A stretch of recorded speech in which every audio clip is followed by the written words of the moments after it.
Hello, everybody. We're back with part two of the December 11th market wrap up for you to use for tomorrow. Now I've rechecked and I see that the Dow futures are now down 300, so it's just getting worse and worse as we go on. What I want to do is also show you that yesterday you can see my 10K and 100K scan I used to find my longs. I've always found my best longs using this, and normally during a bull market, with this scan right here, you will get anywhere between 50 to 200 charts in an uptrend. Right now, there was only one in it, so that's shocking. Not only that, my scans that pick up stocks before they show up barely have anything in them.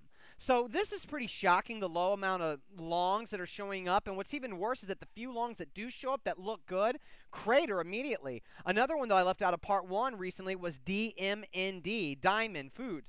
And that stock broke hard. And even with that stock breaking down, it just shouldn't have. So what I just want to show you now in the scan two is I want to go over my short scan, the 20 stocks that showed up here, and I want to show you the group that's now starting to really break down. You'll notice that there's a lot of ETFs in here, which we're just going to discard. EFG, HYG already down too much. ORB down too much. This is the one that I'm showing you. STRA, $200 stock breaks below 200. I want to get short. I definitely want to get short. ETF, index bullish front on the dollar. You can see it reversing. Just more evidence of the DXY0 that I showed you from Telechart, the United States dollar index, that it's weakening. BEC way too far down. IWD, ETF, RSP, ETF, IJT, ETF, CHTT. You can see how it broke down. And it was a near perfect breakdown here, but the problem is that volume was not large enough. If this volume surge today would have been yesterday, we would have been short CHTT and we would have had a 5.88% gain today. SWK too far down. BRO, yeah. Joe, this is the group that's breaking down. Real estate investment trust. Look at Joe again, breaking down here right at the 50. Now, I'm not going to be going short these stocks because they're too risky for me. And they already are down too much. Like I see a bullish tail on longer term charts still here, so I don't want to touch it because of the November support still has heavier volume than the downtrend. But Joe is failing right at the 50-day moving average and still has a lot of room to fall if we go back to the 00 lows around like to 10 to 15.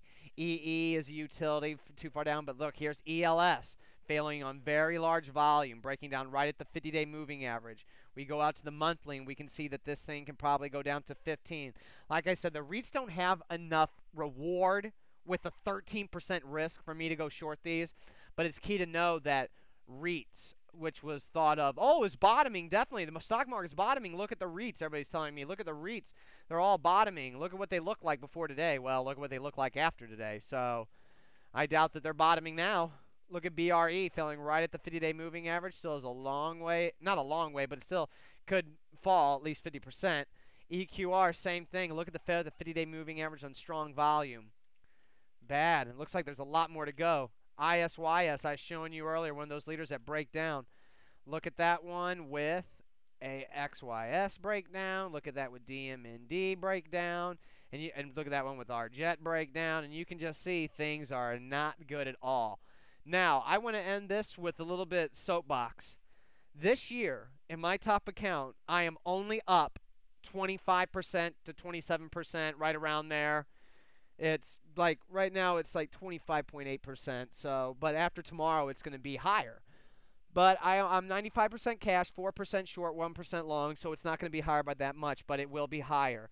But I want to compare that then also to an account that I have that's up 18%, another account that I have that's up 12%, and then I have another account that's down 2%, and then my worst account this year is down 13%. It's a long-only account, and it was given to me in November, and I've only been trying to go long, and recently I tried to go long AXYS in the account, and it failed. So now it's down 13%. But 13% is my worst loss in my worst account, and I'm 95% cash. And I wish I was 200% short right now because it looks like we're about ready to go tackle the lows.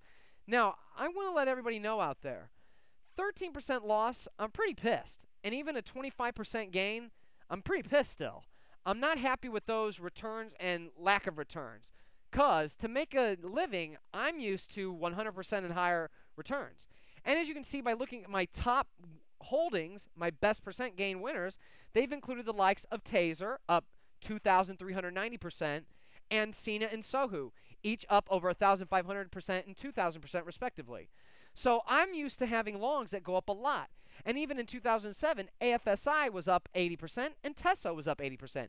APPY made a 100% move. DRYS made a 100% move. FSLR made a 250% move. These are the kind of returns I am used to getting. So having a 13% loss is embarrassing. And even a 25% return is embarrassing. But at the exact same time, I want to compare that to some of these geniuses. Geniuses that get billions sent to them. Bernard Madoff. $50 billion fraud. The biggest fraud in United States history by one individual, possibly. Enron was what, $63 billion, but that was a few people. So that's a 99.9% loss this year, right? Anybody read the Bill Miller article that was in the Wall Street Journal a couple days ago? If you didn't, you need to read about it. He's down 58% this year. It's a horrible return, and it has killed his 15-year return. He has bought on the way down stocks that I have profiled on not to buy. Bear Stearns, AIG, and what was the other? Fannie Mae, Freddie Mac. And if you go into my video section, my gold forums, you can watch videos on Freddie Mac, Fannie Mae, Bear Stearns that teach you how you could have been out last year by simply following a strategy of staying long only above the 50-200-day moving average and staying short or in cash below the 50-200-day moving average.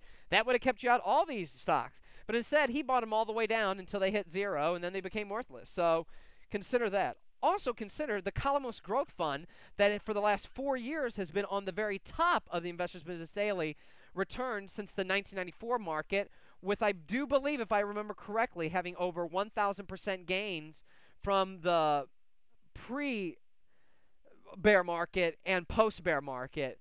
And now you can't even find Calamos Growth Fund on the top 20 of the top growth funds going back to 1994. So it has gone from being number one the past 4 years to not even being on the list. At the same time, CGM Focus is down right around 40% this year. At the same time, Cramer's Action Alert portfolio going today was down 39%.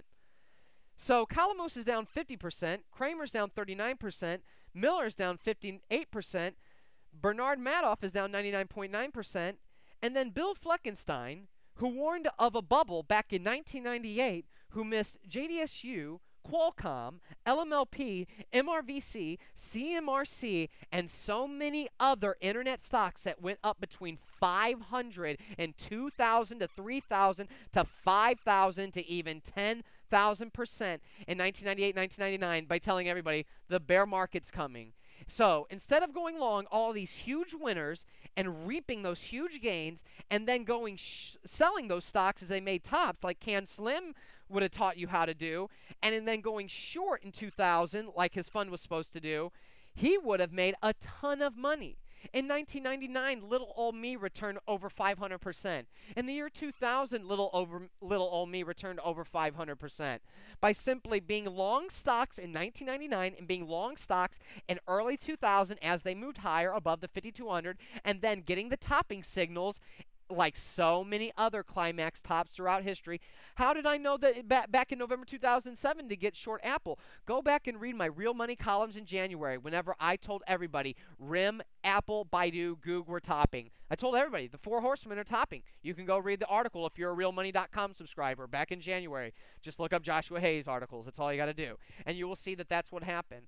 So these geniuses have left people broke. And I just want to remind everybody, my worst account's down 13% this year, and I'm embarrassed. And my best is only up 25% this year, and I'm embarrassed. But the bottom line is that even if you have a 0% return this year, you are beating all of the geniuses of Wall Street. You're beating all of them. They're all losing to you.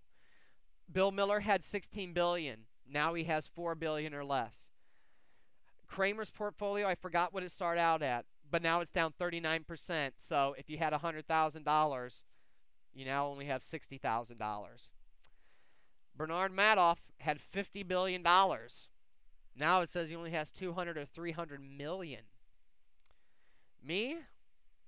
Well, my platinum subscribers, I think, have a ballpark of how much I have, and they know how much I used to have, and I think that they know that it's all good, baby.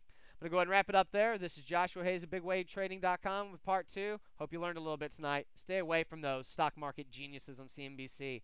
Stick to the people that keep it simple and can slim. Aloha.